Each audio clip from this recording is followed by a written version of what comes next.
ტრამპსა და პუტინს შორის სატელეფონო მოლაპარაკება 3 საათის განმავლობაში გაგრძელდა. აუდიენციას შედეგი არ მოუტანია. ახლა უკვე სატელეფონო საუბარი ზელენსკისა და ტრამპს შორის მიმდინარეობს.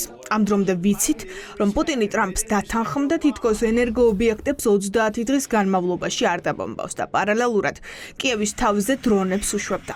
ცეცხლის სრულად შეწყვეტა მოლაპარაკებების უკვე მომდევნო ეტაპია.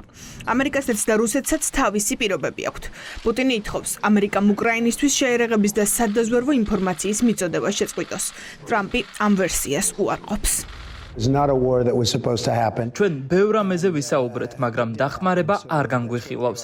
ეს არასდროს მოხდებოდა, მე რომ პრეზიდენტი ყოფილიყავი. ეს არ იყო ის ომი, რომელიც უნდა მომხდარიყო და ის მოხდა.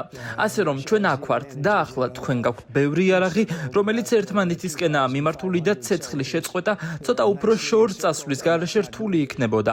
რუსეთს აქვს უპირატესობა, როგორც იცით, მათ ალყაში მოაქციეს დაახლოებით 2500 ჯარისკაცი. ისინი ალყაში არიან და ეს არ არის კარგი. საერთაშორისო მედიის ინფორმაციით ომის დასრულებისთვის პუტინს სურს დასავლეთმა და უკრაინამ ოკუპირებული ყირიმი, დონეცკი, ლუგანსკი, ზაპოროჟიე და ხერსონი რუსეთის ტერიტორიად აღიარონ. ეს უკრაინის სახელმწიფოს თითქმის მეხუთედია და ზელენსკისთვის წითელი ხაზი.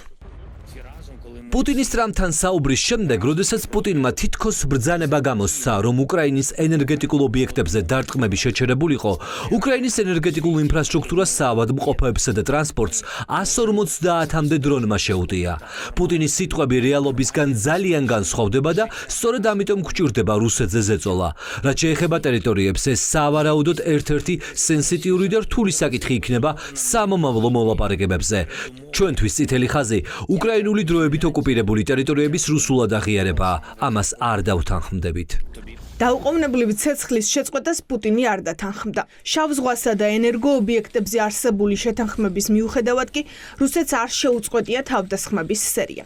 ტრამპთან მოლაპარაკებების მეორე დღეს პუტინი თავს კურსკში ჩატარებული ოპერაციით იწონებს და ჯარისკაცებს ტერორისტებს ეძახის. შეთანხმება უკვე შემდგარია რამდენიმე საკითხზე. პუტინმა პირობა დადო, რომ კურსკში დაკავებულებს არ დახოცავენ, ტყვეებს გაცვლიან და უკრაინელ მძიმედ დაჭრილ ჯარისკაცებს სამშობლოში დააბრუნებენ.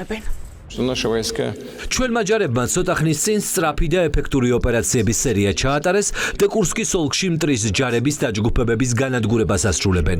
რუსეთის ფედერაციის კანონის თანახმად, უკრაინის არმიის ყველა სამხედრო მოსამსახურისა და განსაკუთრებით უცხოელი დაქირავებულების, რომლებიც ჩვენს ტერიტორიაზე იმყოფებოდნენ და მშვიდობიანი მოსახლეობის წინააღმდეგ დანაშაული ჩაიდინეს.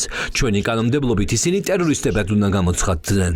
ამერიკისა და რუსეთის პრეზიდენტის სატელეფონო საუბარს სულ რამდენიმე ადამიანი ესწრებოდა. მათ შორის ტრამპის სპეციალური წარმომადგენელი სტივ უიტკოფი, რომელმაც მანამდე პუტინთან პირადად გამართა მოლაპარაკებების 2 სერია. ახლა კი 23 მარტს საუდის არაბეთში მომდევნო რაუნდს აანონსებს, სადაც რუსეთი და ამერიკა სამშვიდობო შეთანხმების დეტალებს გაივლიან. ენერგეტიკულ ინფრასტრუქტურაზე დარტყმების შეწყვეტა რუსეთთან შეთანხმებულია.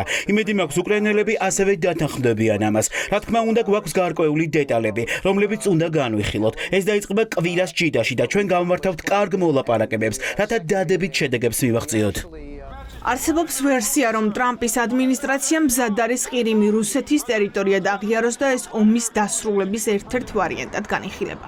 როგორც აქამდე, მოლაპარაკების ამ რაუნდის შემდეგაც ბუნდოვანია უკრაინის ბედი. ექსპერტები შიშობენ, რომ პუტინი ტრამპით მანიპულირებს.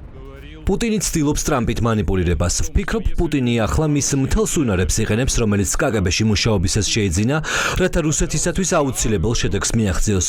ტრამპი კი მოქმედებს იმ განცდით, რომ თუ უკრაინაში მშვიდობას მიაღწევს, ნამდვილად დაიმსახურებს ნობელის პრემიას მშვიდობის დარგში. ტრამპს შეუძლია პუტინს ყირიმის აღიარებამდეც კი დათანხმდეს. იმიტომ რომ არ ესმის, რა მნიშვნელობა აქვს რუსეთის მიერ უკანონოდ მიტაცებულ უკრაინის ტერიტორიას თუ სცნობს. არ ესმის, რომ ამით კრემლი ძალიან მნიშვნელოვან გამარჯვებას გაიფორმებს. ყირიმის მიერთება რუსეთს აძლევს შესაძლებლობას 5-6 წელიწადში მესამედ დაესხას თავს უკრაინას. სწორედ ამიტომ ხელავს უკრაინას და უსაფრთხოების გარანტიებს ითხოვს. პუტინი დიდი ხანია გარიყულია, მას სურს კლუბში დაბრუნება, მას სურს იყოს აღიარებული და პატივსაცემი, როგორც გლობალური ლიდერი. ამჟამად მისი ერთადერთი მოკავშირეები არიან ჩრდილოეთ კორეის ლიდერი და ირანელი აიათოლა. ეს ნამდვილად არ არის ის ჯგუფი, რომლის ნაწილად ყოფნაც პუტინს სურს.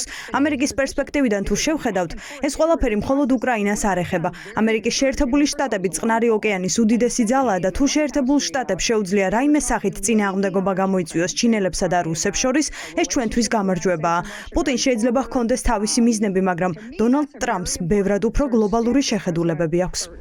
ერთი თვე გავიდა, რაც აქტიური მოლაპარაკებები დაიწყო. საუდის არაბეთში ჯერ რუსეთთან შეხვედრა, შემდეგ ამერიკისა და უკრაინის დელეგაციების საუბარი შედგა. 23 მარტს მომდევნო სერია იქნება. თუმცა პუტინი ისეთ პირობებს აყენებს, რთულად წარმოსადგენია ზელენსკი დათმობაზე წავიდეს.